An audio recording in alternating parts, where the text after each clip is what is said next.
رسول کی اطاعت کلی اور شدید محبت مل کر کیا بنیں گی؟ اتباع. اور اتباع کا درجہ کیا ہے؟ قل ان کنتم تحبون اللہ فاتبعونی یحببکم اللہ. اے نبی ان سے کہہ دیجئے اگر تم اللہ سے محبت کرتے ہو تو میرا اتباع کرو، میری پیروی کرو، میرے نقش قدم پر چلو.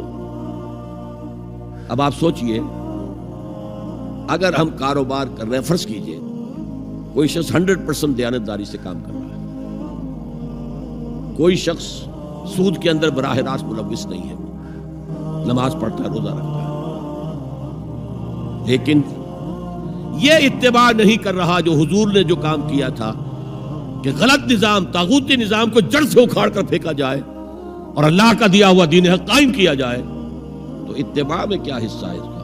کوئی نہیں. ایک سوال آپ سے کرتا ہوں،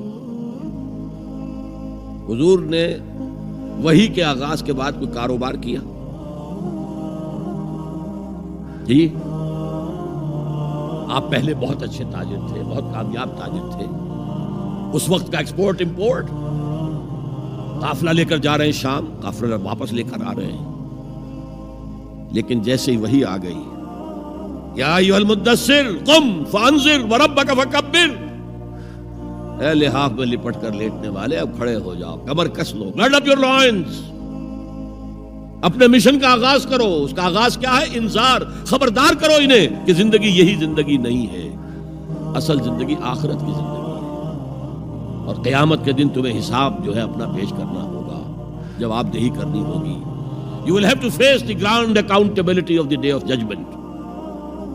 یہ انذار سے بات شروع کرو. وَرَبَّكَ فَكَبِّرْ، اور جو ہدف ہے مقصود کیا؟ اللہ کو بڑا کرو، یعنی اس کی بڑائی نافذ کرو. پارلیمنٹ میں بھی اس کا حرف آخری ہو، لِتَكُونَ كَلِمَةُ اللَّهِ هِيَ الْعُلْيَا، تاکہ اللہ کا کلمہ سب سے اونچا ہو جائے. یہ نہیں کہ صاحب ہمارے تو 60% لوگوں نے یہ رائے دے دی، بس اب ہم نہیں جانتے کہ قرآن میں کیا ہے یا کسی اور آسمانی ہدایت میں کیا ہے، تورات میں کیا ہے، انجیل میں کیا، ہم نہیں جانتے. اگر ہم اس کے خلاف جد و جہد نہیں کرتے تو اتباع میں کوئی حصہ نہیں. جو اطاعت تھوڑی بہت ہم کر رہے ہیں وہ بھی جزوی ہے، کلی نہیں ہے. اسی لیے دنیا کی رسوائی وہ تو ہمارے ماتھے پر لکھی ہوئی، ضربت علیہم الذلۃ والمسکنۃ وباؤوا بغضب من اللہ. آج ہمارا حال یہ ہے. تو اتباع رسول، محبت رسول کا تقاضا وہی جد و جہد کرو، وہی جد و جہد کرو. اسی کا نام جہاد فی سبیل اللہ ہے.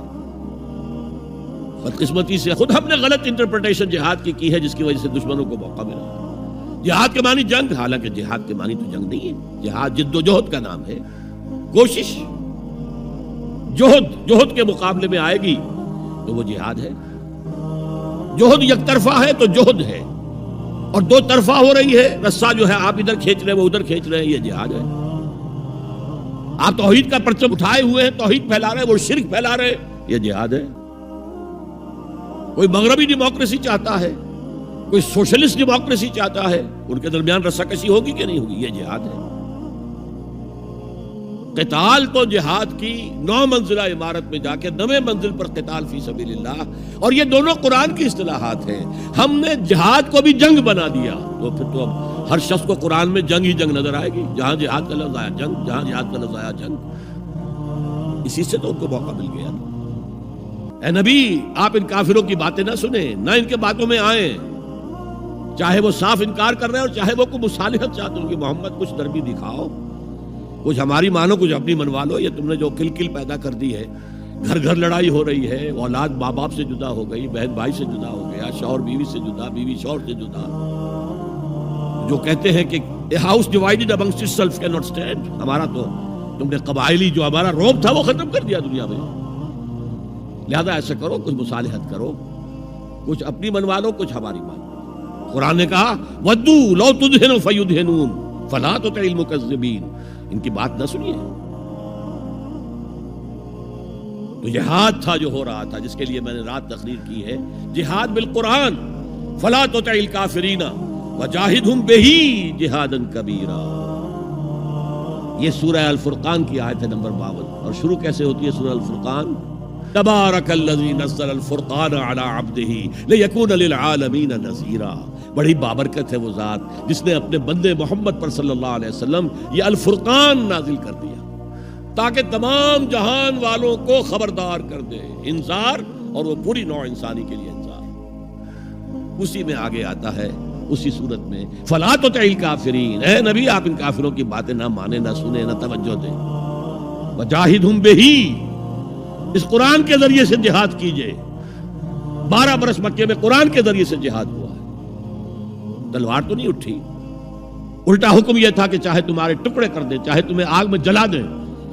You don't have to raise hands even in self defense. کفو ایدیکم، اپنے ہاتھ بندھے رکھو، روکے رکھو، کوئی جوابی کارروائی نہیں. 12 برس. This was the order of the day. یہ جہاد بالقرآن، اس جہاد بالقرآن کے ذریعے سے لوگوں کو کھینچا گیا. پھر بیعت لے کر ان کو منظم جماعت بنایا گیا. پھر ان کا تزکیہ کیا گیا. تزکیہ کس بات کا؟ دل میں کوئی ولولہ، کوئی امنگ، کوئی حوصلہ، کوئی طلب، کوئی مقصود نہ رہ جائے سوائے اللہ کی رضا کے حصول کے اور آخرت کی فلاح کے حصول کے. جب تک پاک نہیں ہو جائے گا دل، جب تک دل سے ساری امنگیں، ساری ایمبیشن نہیں نکل جائیں گی سوائے اللہ کو راضی کرنا اور آخرت کی فلاح طلب کرنا، یہ ہے تزکیہ. یتلو علیہم آیاتہ ویزکیہم ویعلمہم الکتاب والحکمہ. اگر اس نقش قدم پر آپ نہیں چل رہے تو حضور کے ساتھ محبت کا دعویٰ باطل ہے. آپ مسلمان ہیں، ٹھیک ہے، آپ مانتے ہیں انہیں اللہ کا رسول، اور آپ درود بھی بھیج دیتے ہیں، نماز میں بھی درود ابراہیمی ہے، سب کچھ ہے. لیکن یہ ہے کہ اتباع رسول، محبت رسول کے بغیر نہیں.